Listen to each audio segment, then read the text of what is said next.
Crímenes imperfectos.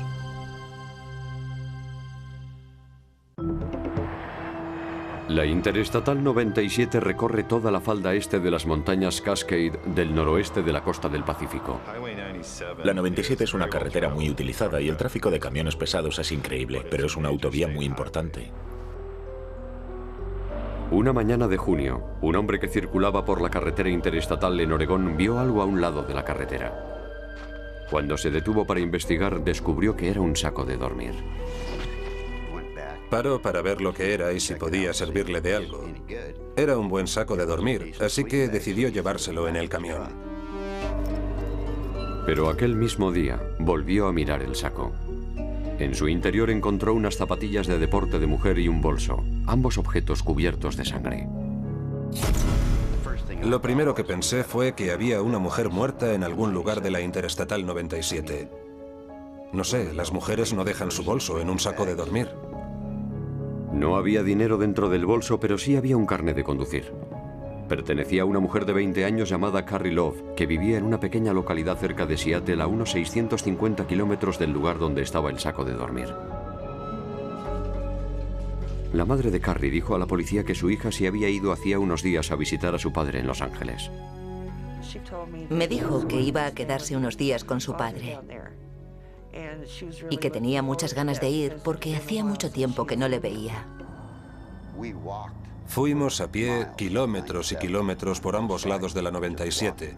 Íbamos siguiendo la carretera para ver si encontrábamos algo. No encontraron nada. Pero entonces, Cooper recordó que había una parada de autobuses a unos 30 kilómetros de donde había aparecido el saco de dormir. Está muy apartada y hay mucha oscuridad. Ahí no se ve nada por la noche. Y si me pongo en el lugar del asesino, eso es lo que habría hecho. La habría escondido allí. Había unas marcas en la gravilla, como si hubieran arrastrado algo por la gravilla del aparcamiento. Y allí fue donde encontraron el cuerpo de Carrie Love, enterrada bajo un montón de grava. Cerca del lugar, los investigadores encontraron unas toallas de papel de color verde con trozos de cinta adhesiva pegados a ellas. Cuando cogí el papel de cocina, se veía perfectamente la nariz y la barbilla, porque la persona a la que se lo hubieran puesto había segregado fluidos y mucosa y se había secado. Queríamos asegurarnos de que todo se conservara en buenas condiciones para los investigadores forenses del caso. La sangre es lo primero que guardamos. Las huellas dactilares hay que conservarlas. Cuando se investiga un caso de homicidio, hay que asegurarse al 100% de que todo está bien conservado y de que se hacen bien las cosas. Los investigadores estaban seguros de que habría algo en el escenario del crimen que les llevara hasta el asesino. Lo único que tenían que hacer era encontrarlo. Hay una mujer muerta que no debería estar muerta. Y mi trabajo consiste en asegurarme de que el culpable sea castigado. El cuerpo de Carrie Love fue hallado en el territorio de caza de uno de los asesinos en serie más prolíficos de la historia de Norteamérica. Lo primero que se me pasó por la cabeza fue que podía ser víctima del asesino de Green River. Más de 40 mujeres habían sido asesinadas en esa zona y nadie había conseguido detener al asesino de Green River. Antes de que la policía retirara el cuerpo de Carrie Love del montón de grava, los científicos forenses recogieron todas las pruebas que pudieron. Más tarde encontramos pruebas que podríamos haber perdido si lo hubiéramos sacado de la grava sin más. Había una bola de pelusa y de fibras que tenía adherida al abdomen. Y había como 12 o 14 tipos distintos de fibras. Los investigadores esperaban que la autopsia de Carrie pudiera decirles qué había ocurrido en los últimos instantes de su vida. La autopsia duró algo más de 9 horas. Y eso fue porque sabíamos lo que teníamos que hacer. Y fuimos paso a paso haciéndolo a conciencia. Y las personas que colaboraron con nosotros son las mejores que existen. En las uñas de Carrie había varias fibras de algodón de color rojo, lo que indicaba que se había defendido de su agresor. La hemorragia petequial de los ojos de Carrie indicaba que la habían asfixiado. También presentaba 2 heridas profundas de arma blanca en el pecho. Y en el brazo izquierdo y en el pecho, los investigadores descubrieron lo que parecía la prueba más reveladora. Eran contusiones que habían hecho subir la sangre hasta la piel. A algunos les pareció que podían ser huellas de neumáticos. Era como el lateral de una rueda aplastada contra el brazo. Además, era un dibujo geométrico y se veía perfectamente. Era un cuadrado y una raya u otro cuadrado, y aquello me decía que tenía que haber sido una rueda. Las toallas de papel encontradas junto al cuerpo de Carrie eran toallas corrientes, sin nada de particular. Pero el científico forense Mike Howard sí encontró un rasgo distintivo. Poniendo la toalla de papel al trasluz, se veían los agujeritos que tenía y estaban todos juntos a un lado. Cada marca tiene su propio diseño que se imprime con grandes tornos durante el proceso de fabricación. Los rodillos acaban desgastándose y entonces lo que ocurre es que empiezan a hacer pequeños agujeros en el papel. Y en este caso concreto, las toallas de papel tenían un defecto donde los tornos desgastados habían perforado unos pequeños agujeros a un lado. Fui a varias tiendas y debí comprar como unos 100 rollos de papel de cocina, y ninguno tenía los agujeros que tenía el otro rollo. Los investigadores descubrieron que Carrie Love trabajaba como secretaria de una pequeña compañía de transportes llamada Northern Star. El propietario de la compañía era un hombre llamado Jesse Pratt. Cuando vi su foto, pensé que tenía que ser uno de esos ángeles del infierno. Esa fue mi primera impresión. Tenía el pelo largo y enredado, y con un aspecto sucio. Una de esas personas que te dan miedo. Pratt dijo a la policía que se había ofrecido a llevar a Carrie a Los Ángeles en su camión, pero que Carrie había rechazado su oferta. Ella prefería hacer el viaje en avión. Carrie decidió, según Jesse, que no quería ir con él hasta Los Ángeles y que ella quería que la dejara en el aeropuerto SeaTac de Seattle. Pero Carrie Love no aparecía en ninguna de las listas de pasajeros. Con tantos años en esta profesión, yo sabía que era una historia absurda, pero tenía que inventarse algo. Al comprobar su pasado, averiguaron que Pratt había estado casado 4 veces y que era sabida su agresividad hacia las mujeres. Todas sus ex esposas declararon que habían sido víctimas de malos tratos. Y lo que es aún peor, en 1981 Pratt había sido sentenciado a 10 años de prisión por secuestrar a una de sus parejas, pero fue puesto en libertad al cabo de cumplir solo 10 meses de condena. Había cumplido condena en la prisión de Walla Walla y por desgracia le habían soltado mucho antes de lo que merecía. Algunas de sus ex compañeras dijeron a la policía que Pratt había estado metido en el negocio de la prostitución.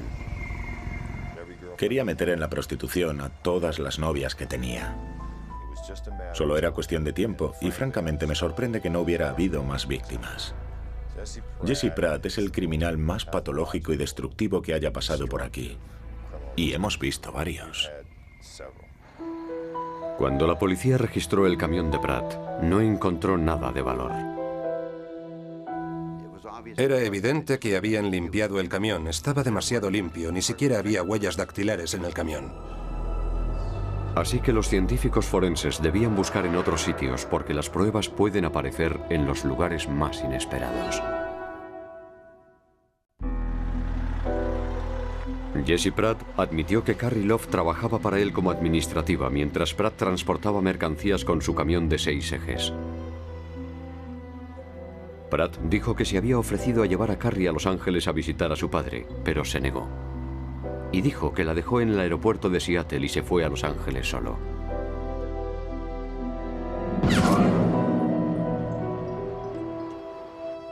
Cuando registramos el camión, encontramos 2 rollos de papel de cocina, uno de los cuales estaba abierto, y resultó que era de la marca Bounty.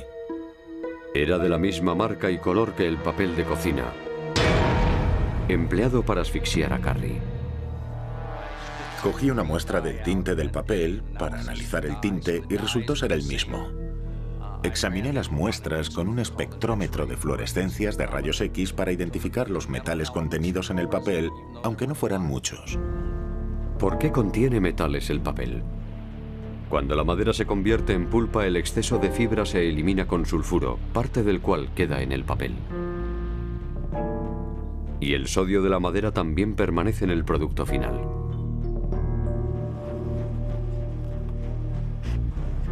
Siguiendo un proceso llamado aging, Howard fue convirtiendo cada muestra en cenizas.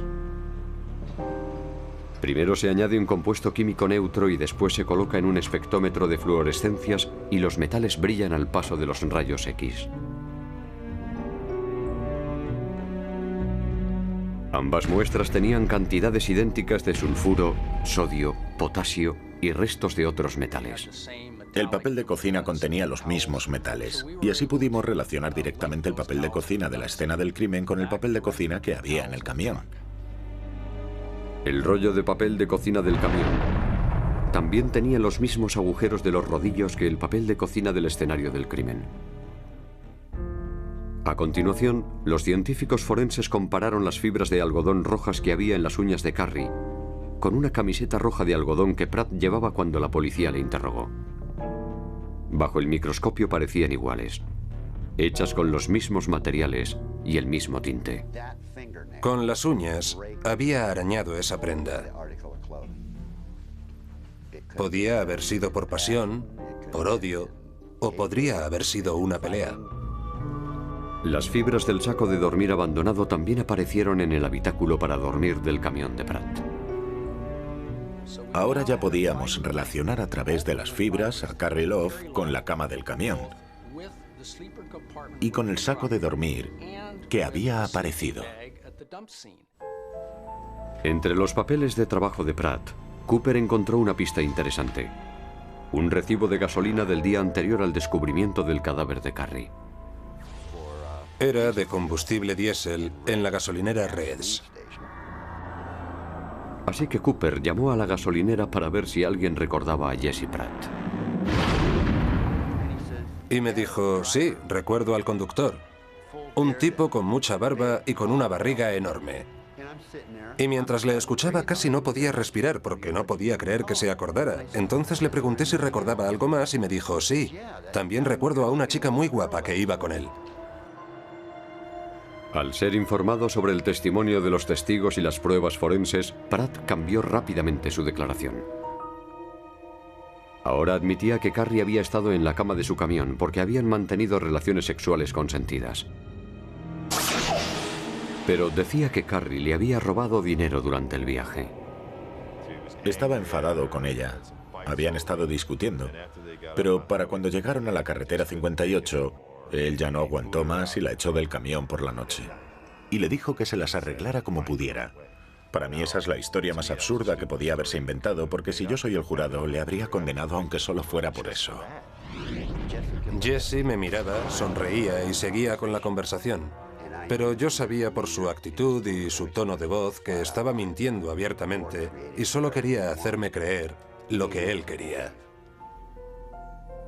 Pero los investigadores querían hacer una prueba más. Querían que un experto examinara las ruedas del camión de Pratt. ¿Podrían las ruedas ser la clave para resolver el asesinato de Carrie Love?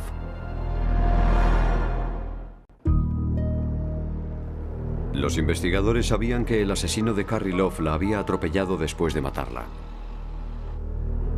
Se veía el dibujo de un neumático sobre el pecho y una quemadura en el antebrazo izquierdo que parecía estar producida por abrasión. La marca recordaba el dibujo del lateral de una rueda de camión. No era la banda de rodamiento lo que estaba marcado. Era el lateral de la rueda. Para ver si las ruedas del camión de Jesse Pratt habían causado las heridas, los investigadores recurrieron a Peter McDonald, el mejor experto en análisis de neumáticos de todo el país. Habían oído hablar de mi experiencia y pensaron que podría resultarles útil. Lo primero que debía hacer McDonald era tomar impresiones de todas las ruedas del camión de Jesse Pratt. Nada más ver las ruedas, se dio cuenta de que las 18 habían sido recauchutadas recientemente. Y por alguna extraña razón, todos los dibujos de las ruedas eran distintos. La marca del cuerpo de Carrie Love se parecía mucho al dibujo de la rueda derecha trasera del camión de Pratt.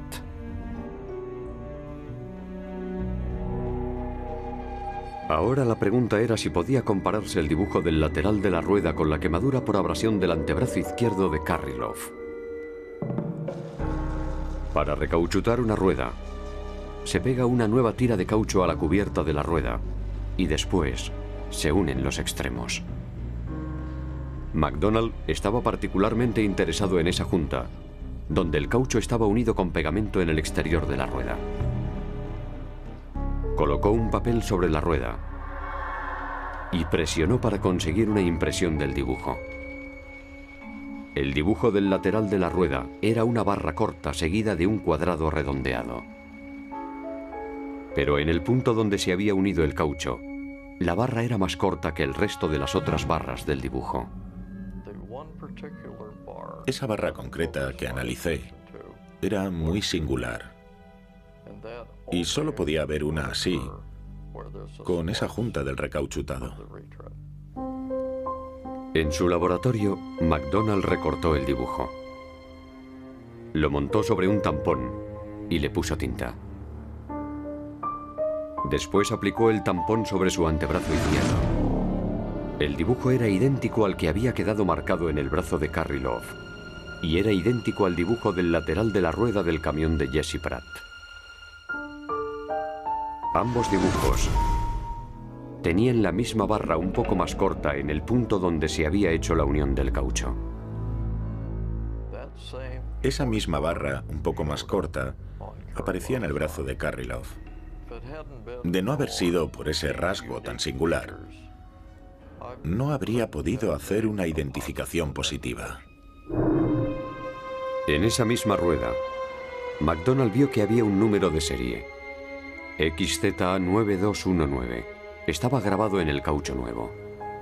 A través de ese número consiguió localizar la empresa que había hecho la reparación de la rueda.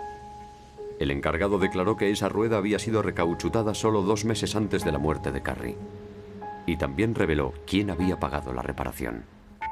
Era un cheque de $278 por un recauchutado. Y estaba firmado por la víctima, Carrie Love. Está demostrado por el número de mujeres a las que había agredido antes que a Carrie que no tiene lugar en nuestra sociedad. Y él debe pagar por lo que ha hecho. Los fiscales decían que Carrie había aceptado el ofrecimiento de Pratt para llevarla a Los Ángeles. Por el camino, Pratt le pidió mantener relaciones sexuales.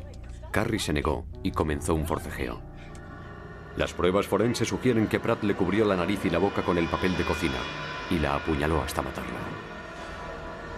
Pero en el forcejeo, Carrie le cogió fuertemente por la camisa y las fibras de algodón rojas ayudaron a relacionar a Pratt con el crimen. En un último arrebato de ira, Pratt la atropelló con su camión.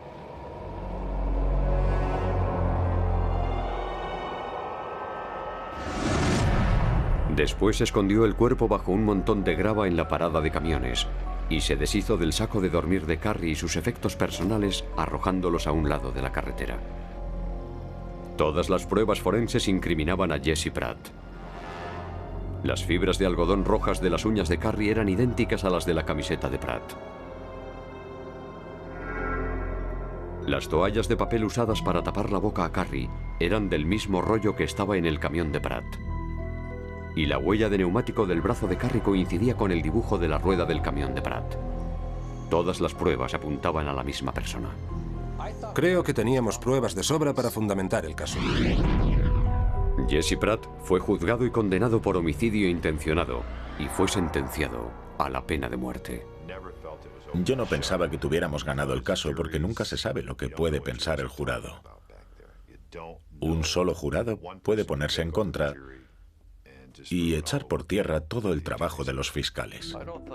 No creo que Jesse Pratt pudiera imaginar que la rueda de su camión pudiera condenarle por asesinato. El arma que usó para vengarse y mutilarla y aplastarle la cabeza fue la misma que sirvió para condenarle. Y eso me parece increíble. Llevo aquí 18 años y este es, con mucho, el caso mejor investigado que yo haya visto. Todo el trabajo que hicieron fue extraordinario. En mi próxima vida quiero ser científico forense.